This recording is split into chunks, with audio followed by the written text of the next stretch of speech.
কিছুর দ্বারা যেন সেই আমানতের খেয়ানত না হয়। আপনাদের ত্যাগ অনেক বেশি এই বড় একটা পরিবর্তনে। আমরা অনেক ভাই মাদ্রাসায় গিয়ে লুকিয়েছিলাম সেই জুলাই আগস্টে। আমার অনেক ভাই যখন পাঞ্জাবি পায়জামা টুপি পরে রাস্তায় নামতো সেই আন্দোলনে, আমরা বাংলাদেশের অনেক জায়গায় দেখেছি তাদেরকে টার্গেট করে গুলি করা হতো, এবং পরবর্তীতে আমাদের ভাইরা যেন তাদেরকে টার্গেট কিলিং না করা হয় সেই জন্য এমন অনেক ভাই ছিল যারা টি শার্ট আর ট্রাউজার করে রাস্তায় নেমেছিল, তারপরও কিছু হতে নাই। এখন আমাদের কাজ হচ্ছে এই আমানতটাকে দীর্ঘস্থায়ী করা। আপনাদের কাছে অনুরোধ,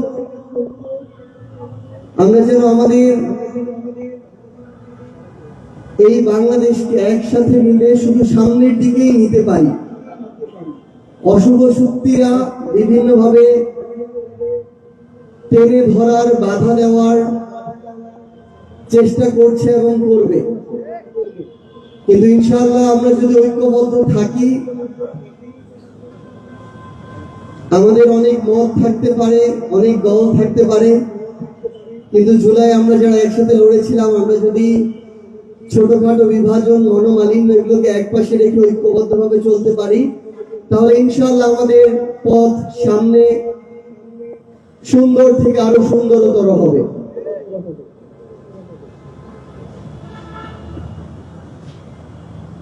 গত কয়েকদিন আগে আমরা একটা বিষয় লক্ষ্য করেছি, খুবই অপ্রত্যাশিত। আমাদের বিশ্বাস আলাদা হতে পারে, আমাদের ধর্ম আলাদা হতে পারে, আমাদের সংস্কৃতি আলাদা হতে পারে, কিন্তু যে কোনো ধর্মের মহান সৃষ্টিকর্তা, সেই ধর্মের মহান বাণী, তার অর্থ, এর কোনো কিছুকেই বিকৃত করার অধিকার কারো নেই।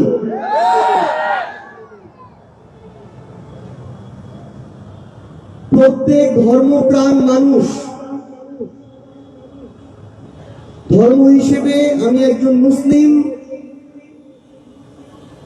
আমার ধর্ম, আমার মহান সৃষ্টিকর্তা, আমার ধর্মের প্রত্যেকটা বাণী, তার অর্থকে বিকৃত করার অধিকার কারো নেই।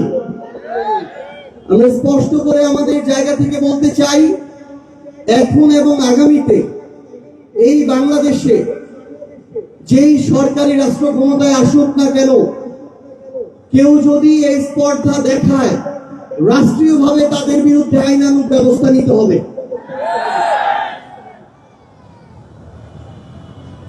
কোন বিকৃত মস্তিষ্কের অধিকারী যদি কোনো সমস্যা সৃষ্টি করে, এরপরে যদি কোনো ধরনের অপ্রত্যাশিত পরিস্থিতি তৈরি হয়, তাহলে শুধুমাত্র যারা এই পরিস্থিতিতে রিঅ্যাকশন দেখাবে তাদেরকে দায় দেওয়া যাবে না,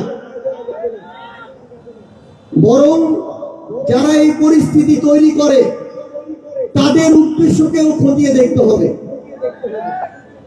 এবং আমরা অনুরোধ করব আমাদের জায়গা থেকে, এই ধরনের যে কোনো অপ্রত্যাশিত ঘটনা যদি আমরা দেখি, আমরা যেন তাদেরকে ধরে আইনের কাছে সোপর্দ করি। এবং আরেকটি অনুরোধ করব, ওই ক্ষেত্রে আমরা যেন আইন নিজের হাতে তুলে না নেই, কারণ আমাদের জন্য এমন অনেক ফাঁদ পাতা হবে, যেই ফাঁদ যদি আমরা অতিক্রম না করি, তাহলে সেটাকে উসিলা করে আমাদেরকে আবার পিছন দিকে টেনে নিয়ে যাওয়ার চেষ্টা করা হবে। আমরা আপনাদের কাছে অনুরোধ করব, আপনারা আমাদের ভাই, আমাদের সহযোদ্ধা, আমাদের অভিভাবক, আপনারা আমাদেরকে শুধরে দিবেন, ভুল ধরিয়ে দিবেন। ইনশাআল্লাহ আমরা আমাদের সর্বোচ্চটুকু দিয়ে নিজেদেরকে সংশোধন করে সামনে এগিয়ে নিয়ে যাব। আজকে থেকে 2 বছর আগে আমাদের কল্পনাতেও ছিল না আমরা এই পথে আসব। আজকে থেকে 2 বছর আগে আমাদের কল্পনাতেও ছিল না যে বাংলাদেশ আমাদের আজকের মতো একটা প্রত্যাশার জায়গায় থাকবে। ইনশাআল্লাহ আমরা যদি মহান আল্লাহর দেয়া এই আমানতটুকুকে রক্ষা করতে পারি, কারণ আমরা বিশ্বাস করি এটা শুধুমাত্র আমাদের একার অর্জন নয়। আমাদের অনেক আলেম ওলামা তাদের জীবন রক্তের বিনিময়ে, তাদের দোয়া চোখের পানির বিনিময়ে, রাতের পর রাত তাহাজ্জুদে চোখের পানি ফেলার বিনিময়ে আজকে আমাদের এই নতুন বাংলাদেশ। এবং আমাদের মহান রব আমাদের আল্লাহ চেয়েছিলেন বলেই আজকে আমরা এই নতুন বাংলাদেশে আমরা যেন আমাদের এই আমানতটুকু একসাথে রক্ষা করি, এটুকুই চাওয়া। সবাই আমাদের জন্য দোয়া করবেন।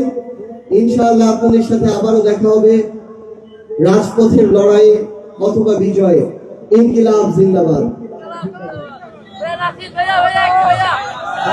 মাশাআল্লাহ, তাবারাকাল্লাহ, জাযাকুমুল্লাহ খাইর, জাযাকুমুল্লাহ খাইর, হাইয়াকুমুল্লাহ। আমাদের আবদারের কথা আমরা ভুলে গেলাম, এমনি যাইতে দেওয়া যায়? আচ্ছা, আমাদের যে আমরা বাংলাদেশে সবাই জানি, সবাই সব তরুণদের চোখ কিছু মানুষের দিকে, যে তারা তাদের প্রচেষ্টার বিনিময়ে, তাদের নেতৃত্বের গুণে পুরো একটা বাংলাদেশের দৃশ্যপট আমরা পরিবর্তন দেখছি। তো এই পরিবর্তনের ধারাটা জারি থাকুক, সবাই চাই না আমরা নতুন বাংলাদেশ আরো নতুন করে সাজাবো ইনশাআল্লাহ। তো নতুন বাংলাদেশের যারা দায়িত্ব নেবে, তারা দায়িত্ব নেওয়ার জন্য তো দোয়া লাগবে, তাই না? তো উনি যাতে ওনার আসনে বিপুল ভোটে পাস করে, এই জন্য আমরা দোয়া করবো। শর্ত হইলো আমাদের নাচে শোনার লাগবে। এক মিনিট, তুমি গাও, তোমার সাথে গাইবো। আচ্ছা তাহলে আমি বলি, একটা মাইক্রোফোন দেন। আমি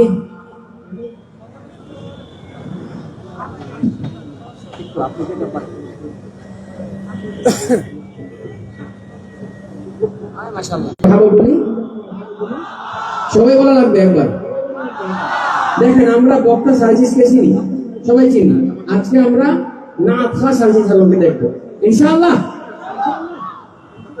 বাংলাদেশের 99% মানুষ যে একটা নাসিব পারে, আমাদের জাতীয় কবি কাজী নজরুল ইসলামের লেখা ত্রিভুবনের প্রিয় মুহাম্মদ এলো রে দুনিয়ায়, এই নাসিবটা আমরা গাইব এখন ইনশাআল্লাহ, যতটুকু সম্ভব ততটুকু।